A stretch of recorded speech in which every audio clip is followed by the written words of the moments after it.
Chapter 8 ત્રિકોણમિતિનો પરિચય સ્વાધ્યાય 8.3 એનો દાખલા નંબર 3 સાચો વિકલ્પ પસંદ કરી અને યોગ્ય યથાર્થતા ચકાસો. પહેલો દાખલો 9 sec square a minus 9 tan square a.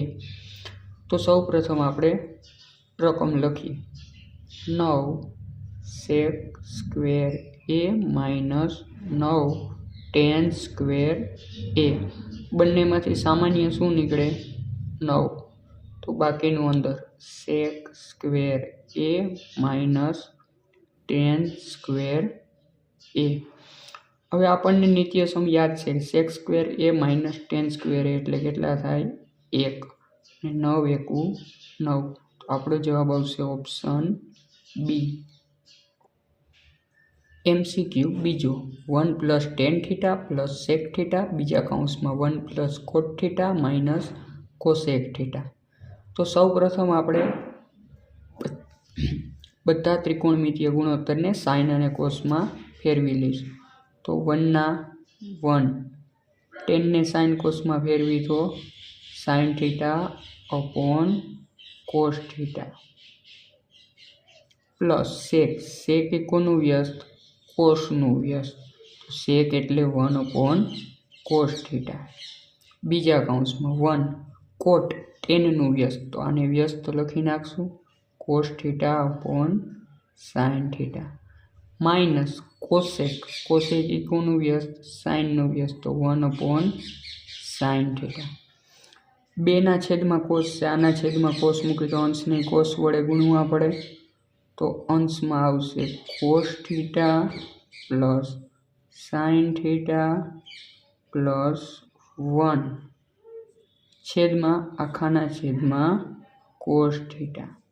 બીજા કૌંસમાં 2 ના છેદમાં sin, ત્રીજાના છેદમાં sin લેવું હોય તો અંશને sin વડે ગુણશું, sin theta plus cos theta minus 1 આખાના છેદમાં sin theta. હવે અહીંયા જુઓ આ બે પદ અને આ બે પદ. હવે આને આપણે એક પદ યાદ કરો, ધોરણ 8 અને 9માં આપણે સૂત્ર ભણી ગયા x minus y x plus y.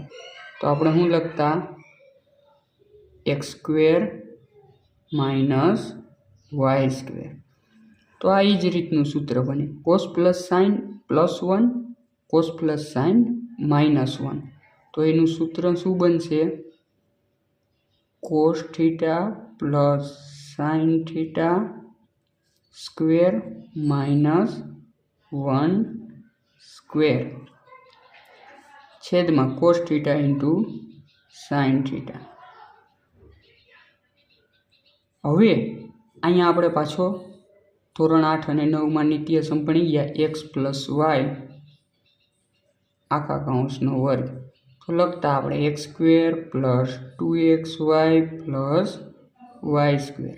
તો x સ્ક્વેર એટલે cos square theta plus 2xy એટલે 2 cos theta into sine theta plus y એટલે સાઇન થીટાનો સ્ક્વેર એટલે સાઇન સ્ક્વેર થીટા માઇનસ 1 આખાના છેદમાં cos theta into sine theta. હવે cos square plus sine square equal to 1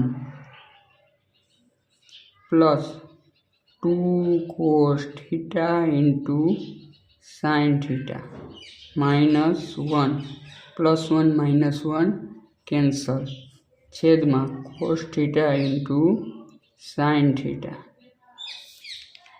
છેલ્લે વધ્યું હું 2 cos theta into sine theta છેદમાં cos theta into sine theta. હવે cos theta cancel, sine theta cancel. તો વૈધા આપણો જવાબ આવી ગયો 2. જવાબ આવશે C. MCQ number 3 sec a plus tan a into બીજા કૌંસમાં 1 માઇનસ સાઇન એ. તો એની ગણતરી કરીએ તો આપણે પહેલાં સાઇન કોસમાં ફેરવી નાખશું. સેક કોનું વ્યસ્ત? કોસનું. તો 1 cos એ પ્લસ tan એટલે સાઇન કોસ, અને બીજો કૌંસ એમનો 1 માઇનસ સાઇન એ. તે તો સાઇનમાં જ છે. બંનેના છેદમાં કોસ આવ્યો તો આખાના છેદમાં કોસ. અંશમાં વધ્યું 1 પ્લસ સાઇન એ. બીજા કૌંસમાં 1 માઇનસ સાઇન એ. આગળના MCQની જેમ જ સૂત્ર બન્યું પહેલું પદ પ્લસ બીજું પદ, પહેલું પદ માઇનસ બીજું પદ. એટલે કે નિત્ય સમવાળું સૂત્ર આપણે આવતું x plus Y X minus Y. તો X square minus Y square એટલે પહેલા પદનો વર્ગ, પહેલા પદ 1, 1નો વર્ગ 1 માઇનસ બીજું પદ એટલે sine square A upon cos એ. હવે યાદ કરો નિત્યસમ, કે આપણે નિત્યસમ આવતું કે sign square theta plus cos square theta equal to 1.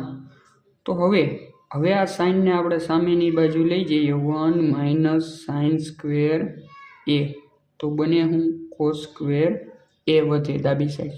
હા, એ જ રીતે 1 માઇનસ સાઇન સ્ક્વેર એ, તો અહીંયા વધશે હું cos square A upon cos A. Cos square A એટલે કોસનો ગુણાકાર 2 વાર, cos A into cos A upon cos A. એક કોસે ગયું હોય તો હું કોસ એ. તો આપણો જવાબ શું આવશે? ડી કોસ એ.